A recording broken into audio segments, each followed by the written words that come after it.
नमस्कार दोस्तों। दुनिया की राजनीति में ताकत का खेल नया नहीं है, लेकिन जब किसी देश की पॉलिसी सीधे आपकी नौकरी, पेट्रोल के दाम और मोबाइल की कीमत पर असर डालने लगे, तब ये मुद्दा सिर्फ राजनीति नहीं रहता, ये आम आदमी की जिंदगी बन जाता है। और आज जो खुलासा हुआ है, उसने पूरी दुनिया को सोचने पर मजबूर कर दिया है।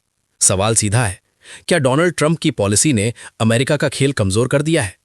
जब अमेरिका ने मेक अमेरिका ग्रेट अगेन का नारा दिया था, तब उम्मीद यही थी कि अमेरिका मजबूत होगा और दुनिया भी उसके साथ आगे बढ़ेगी। लेकिन एक साल बाद तस्वीर कुछ और ही कहानी बयां कर रही है। European council of foreign relations और ऑक्सफोर्ड यूनिवर्सिटी के ताज़ा ग्लोबल सर्वे ने दुनिया की सोच को सामने रख दिया है। सर्वे के मुताबिक दुनिया के बड़े हिस्से को अब यह लगने लगा है कि अगले 10 साल में चीन का दबदबा और ज्यादा बढ़ेगा। आंकड़े चौंकाने वाले हैं। दक्षिण अफ्रीका में 83% लोग चीन को उभरती सुपर पावर मानते हैं। ब्राजील में यह आंकड़ा 72% है। तुर्की में 63% लोग यही मानते हैं। और सिर्फ उभरते देश ही नहीं, अमेरिका में खुद 54% लोग मानते हैं कि चीन आगे निकलेगा। यूरोपियन यूनियन के 10 देशों में 53%, भारत में 51% और यूनाइटेड किंगडम में 50% लोग यही सोच रखते हैं। संदेश बिल्कुल साफ है, जो देश टेक्नोलॉजी, एनर्जी और मैन्युफैक्चरिंग में लीड करेगा, वही दुनिया को जॉब्स देगा, वही सस्ता प्रोडक्ट देगा और वही ग्लोबल इकोनॉमी को कंट्रोल करेगा। सर्वे में यह भी सामने आया है कि यूरोप के ज्यादातर लोगों को लगता है कि इलेक्ट्रिक व्हीकल और रिन्यूएबल एनर्जी में चीन जल्द ही दुनिया का लीडर बन सकता है। और सबसे अहम बात, चीन को लेकर डर की भावना अब कमजोर पड़ती दिख रही है। कई देशों में चीन को दुश्मन नहीं बल्कि काम का साथी माना जा रहा है। दक्षिण अफ्रीका में 85% लोग चीन को जरूरी पार्टनर मानते हैं। रूस में यह आंकड़ा 86% है। ब्राजील में 73% लोग चीन के साथ खड़े होने की सोच रखते हैं।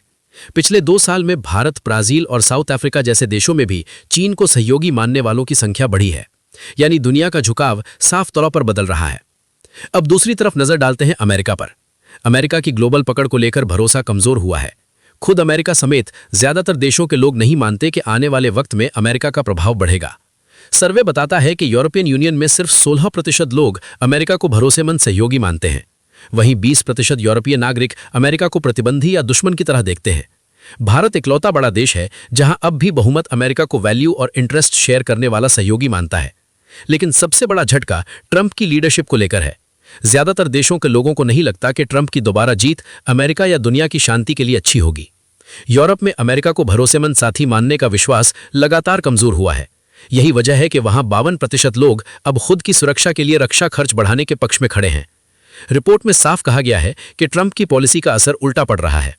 वेनेजुएला में दखल, ग्रीनलैंड को लेकर आक्रामक बयान और ताकत दिखाने का तरीका, इन सब का फायदा आखिरकार चीन को मिल रहा है। दुनिया को यही संदेश जा रहा है कि ट्रंप के लिए भरोसा पैदा करने से ज्यादा डर पैदा करना जरूरी है। यूरोप को इस सर्वे में खुली चेतावनी भी दी गई है। अगर मल्टीपोलर वर्ल्ड में यूरोप ने अपनी पहचान मजबूत नहीं की, तो या तो वो दब जाएगा या फिर नजरअंदाज कर दिया जाएगा। कुल मिलाकर तस्वीर बिल्कुल साफ है। दुनिया का संतुलन बदल रहा है। अमेरिका की पॉलिसी से चीन की ताकत बढ़ती दिख रही है और आने वाले साल तय करेंगे कि दुनिया में जॉब्स कहां बनेंगी, टेक्नोलॉजी कौन कंट्रोल करेगा और आम आदमी की जिंदगी महंगी होगी या सस्ती। अब सवाल आपसे है, क्या आपको लगता है कि ट्रंप की पॉलिसी अमेरिका को कमजोर कर रही है और चीन को मजबूत बना रही है? कमेंट सेक्शन में अपनी राय जरूर लिखिए। और अगर आप चाहते हैं कि राजनीति, इकोनॉमी और ग्लोबल पावर गेम की ऐसी ही बड़ी और असरदार खबरें आपको सबसे पहले मिले, तो चैनल को सब्सक्राइब कीजिए, वीडियो को लाइक कीजिए और इसे ज्यादा से ज्यादा शेयर कीजिए। आज के लिए बस इतना ही। मुलाकात होगी अगली बड़ी खबर के साथ।